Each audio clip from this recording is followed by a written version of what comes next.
This is part 2 of the video on the transformation of functions. I want us to specifically now spend some time looking at some examples of transformations. In the first 3 examples, we look at it from a graphical standpoint, and then the last few examples, we will look at it from an algebraic standpoint. Again, throughout this, you want to kind of keep in mind, and it may even help you to write it down and think about what that basic function looks like. A times f of bx minus h plus k. And then hopefully you've become familiar with the different transformations and what each one of those constants or parameters do to the graph itself or to the equation. Okay, so on the left you have function f. On the right you have function g. And what we want to know is, what did we do? What transformations did we perform to go from function f to function g?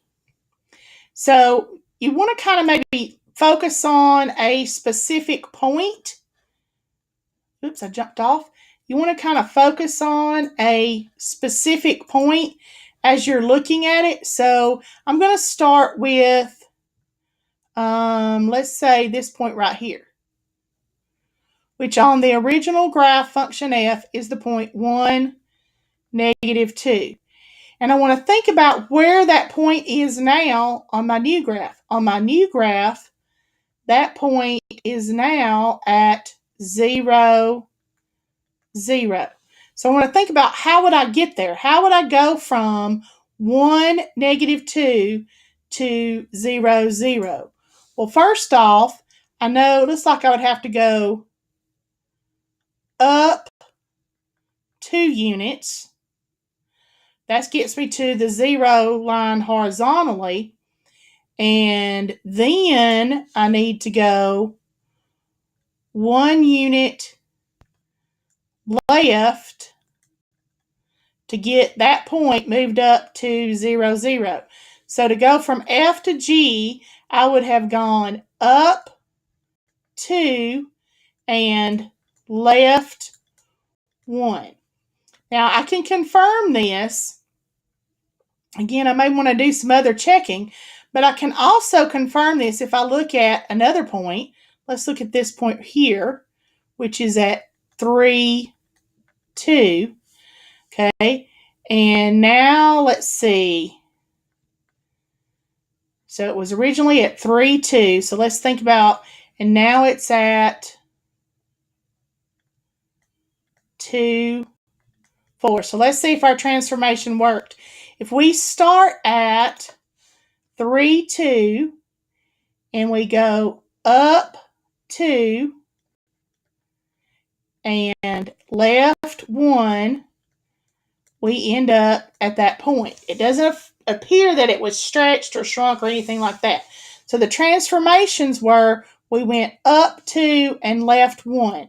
So remember, up would be your K, the left 1 would be your H. So formula-wise, we would have F of X plus 1. Remember, you got to do the opposite of left, plus 2. And that's what it would look like in an equation form. The words work, but you may have to put it into an equation form, and that's what the form would look like. All right, let's look at another one. Here's another graph, and again, the idea here is we want to go from function f to function g. Okay, so you want to kind of look at them for a few minutes. One of the things that I immediately notice is, originally my low point was at 1, negative 2. And it looks like that low point has maybe been flipped over, because notice how the ends are behaving.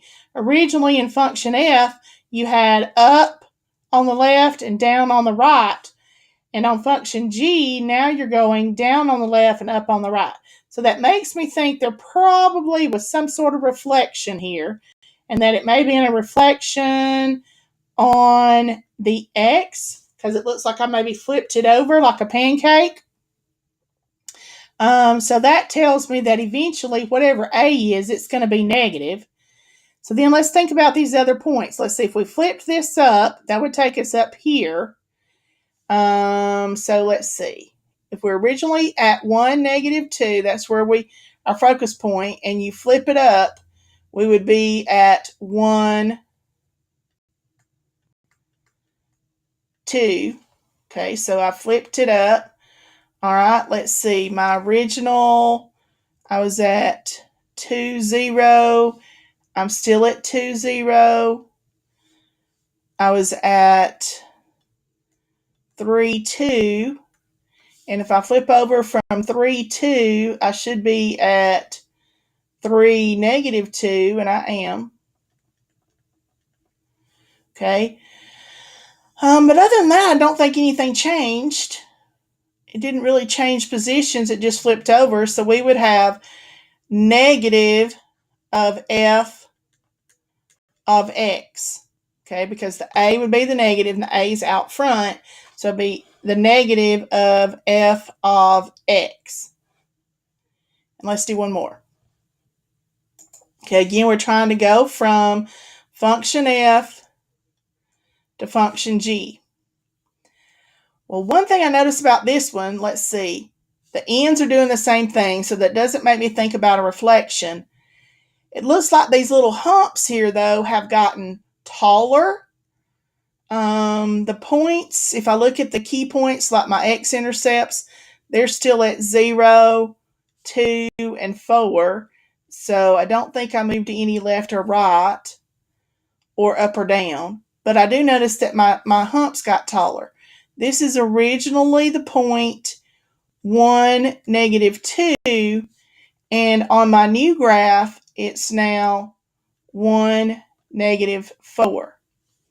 Similarly, the high point here was 3, 2, and now it's at 3, 4. To go from -2 to -4, I would have multiplied by 2. Similarly, to go from +2 to +4, I would have multiplied by 2. And I'm multiplying the y value by 2. So that means that that's the a. So I think maybe the a should be 2. So our equation would be 2 times the function. Okay, that's all that happened. The graphs can be a little bit tough, but just look at those key points and think about how they're different and what you would have done to do that. Now let's look at some with equations and tell what transformations occur. Again, you always want to kind of keep in mind a times the function bx minus h plus k. So if I'm looking at this one, my a would be 1, b would be 1, c is actually -3, or excuse me, h, and k is -1. So I would have gone left 3 since the h is actually negative, and I would have gone down 1 since the k is negative as well. So to go from the good old basic function f of x, okay, so we start out with f of x, and we want to know what transformations have occurred. In this particular scenario, we would have gone left 3, down 1. In the next scenario, the a is still 1, b is -1. There doesn't appear to be a k, and there is not an h either. So let's see, b is negative. Since it's negative, that means I'm going to have a reflection on y, because by, you get the by. It's 1, so there's not a stretch or a compression. I didn't move any left or right, and I did not move any up or down. All right, continue on. Again, remember, keep that basic equation in your head, and hopefully you're familiar with the transformations now. Let's see. in this particular case, we have A is 1, B is 1, H, I keep getting that mixed up, Donna. H is -4, and K is -1. So I would have gone left 4, down 1.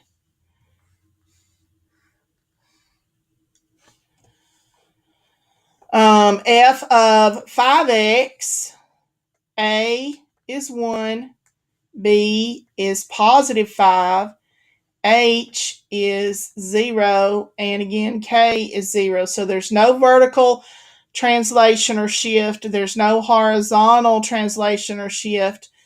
The fact that B is 5 and 5 is bigger than 1, there's going to be a horizontal compression. Okay, a horizontal compression. By a factor of, if you need to know that, by a factor of 1/5. Remember, the formula is 1 over B. B happens to be 5. Couple more, and then we'll be finished up. Okay. F of 2x minus 3. A is 1. B is 2. H is, better go over here off to the side. Let's see, 2x minus 3 equals 0. So 2x equals 3. X is 3/2. Okay, so my horizontal translation is going to be 3 over 2. And K is 0. So let's see what all I would have done. I would have gone right 3 units or 3/2 units,